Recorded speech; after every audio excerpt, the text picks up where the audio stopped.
हुजूर ने फरमाया चलो तबूक पे मेरे साथ, सारे चलो, सब तैयार हो गए। हजरत काब बिन मालिक फरमाते हैं मुझे घोड़ा बड़ा दौड़ाना आता था, नेजा बड़ा चलाना आता था, तलवार का मैं बड़ा धनी था, मैं मालदार भी था, मेरे पास बड़ी वसाइल थे। हुजूर चले गए तो मैंने, ये बुखारी है, फरमाते हैं मैंने सोचा कि मैं चला जाऊंगा, कल मैं घोड़ा दौड़ाऊंगा, मैंने पीछे पहुंच जाना, परसों चला जाऊंगा, तरसों बस सुस्ती हो गई, ना जा सका। फरमाते वक्त बीत गया, हुजूर चले गए, आज जाता हूं कल चाहता हूं, इसी में हालात सारे गुजर गए, हत्ता कि अल्लाह के रसूल वापस आ गए। फरमाते कुछ बूढ़े थे जो ना जा सके और कुछ मुनाफिक थे जो हुजूर के साथ जिहाद पे न जा सके। आप फरमाते मैं जवान भी था, तीर अंदाज भी था, और दुनिया अरब सारा जानता था कि मालदार भी है, अल्लाह ताला की दी हुई बड़ी नेमतें थे, मैं न गया और हो गलती गई, सुस्ती गई। फरमाते हुजूर मदीने में आए, जब मस्जिद नबी में बैठे तो मुनाफिक आके बहाने करने लगे, कोई कहने लगा बच्ची बड़ी बीमार थी, कोई कहने लगा हुजूर कल ही सही हुआ हूं। फरमाते मुझे भी पता था और पता मुस्तफा को भी था झूठ बोल रहे हैं, हुजूर को पता था, पर वो बहाने करते, हुजूर कबूल करते, मैं चलो जाओ। कहा फरमाते एक मिनट के लिए मुझे भी वसवसा आया कि कोई बहाना ना कर दूं, लेकिन फिर मैंने सोचा बहाना किसके सामने करूं, जिसे अल्लाह तबारक व तआला ने नबूवत की आंख अता फरमाई हुई है, उस महबूब के सामने बहाना। उस ख्याल आया मुसलमान नेक व बद पहचान जाते हैं, मोहम्मद आदमी के दिल की बातें जान जाते हैं, किधर बहाना करूं, हुजूर को तो सारा पता है। फरमाते में गया, हुजूर ने पूछा क्यों नहीं आए, और पूछा भी मुस्कुरा के, क्यों नहीं आया, मुस्कुरा के पूछा। फरमाते मैंने सच सच बोला, मैंने कहा या रसूल अल्लाह सुस्ती हो गई, हुजूर गलती हो गई। जो बहाने लगा रहे थे उनको आजादी मिल गई, और मकतब इश्क का दस्तूर निराला देखा, उसको छुट्टी न मिली जिसने सबक याद किया। फरमाते हैं उनको छुट्टी मिल गई, मैंने कहा हुजूर गलती हो गई, तो नबी पाक ने फरमाया इससे कोई बंदा कलाम ना करे, खबरदार मेरे साथ भी गुफ्तगू ना करना।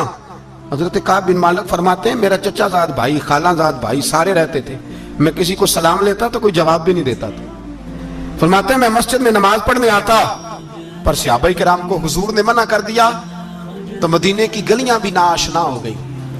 फरमाते मुझे यूं लगता था कि मदीने के दरो दीवार भी मुझसे कलाम नहीं करते, मैं वहां दुआ मंगया करो संगियो किते मुर्शद ना रुस जावे, ए जिन्हां दे पीर रुस जांदे ओ जिउंदे ही मरे रहंदे। कहा इस तरह लगा कि जैसे हालात बिगड़ गए सारे मेरे हक में।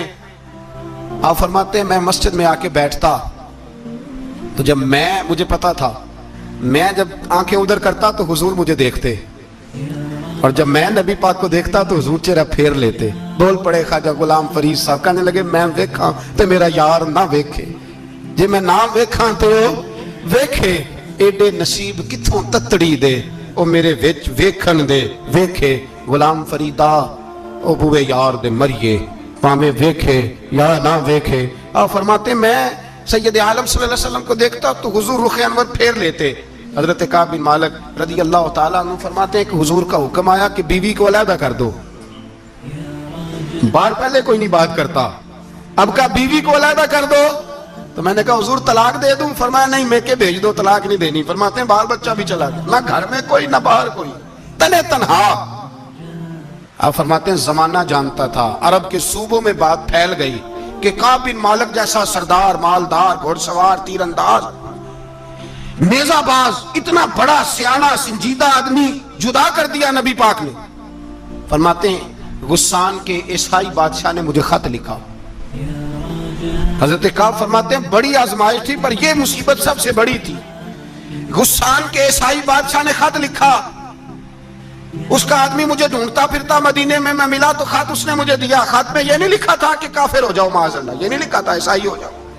उसने खत में लिखा कि काब हमने सुना है तुम्हारे नबी ने तुम्हें छोड़ दिया, नाराज हो गए, तुम तो इस काबिल थे कि सूबे के गवर्नर बनाए जाते, तुम तो बड़े ओहदे के काबिल थे, तुम्हारी तो शोहरत है सारे इलाकों में, तुम आ जाओ हमारे पास, हम तुम्हें बहुत बड़ा ओहदा दे देंगे। हजरत काब बिन मालिक फरमाते हैं अब मेरी चीखें निकली, अब मैं तड़प के रोया। मैंने वो उसका खत पकड़ा और जलते हुए तंदूर में डाला और मस्जिद नबी में सर सजदे में रख के मैंने कहा अल्लाह मेरा ईमान इतना ही मशकूक हो गया है कि काफिर कहते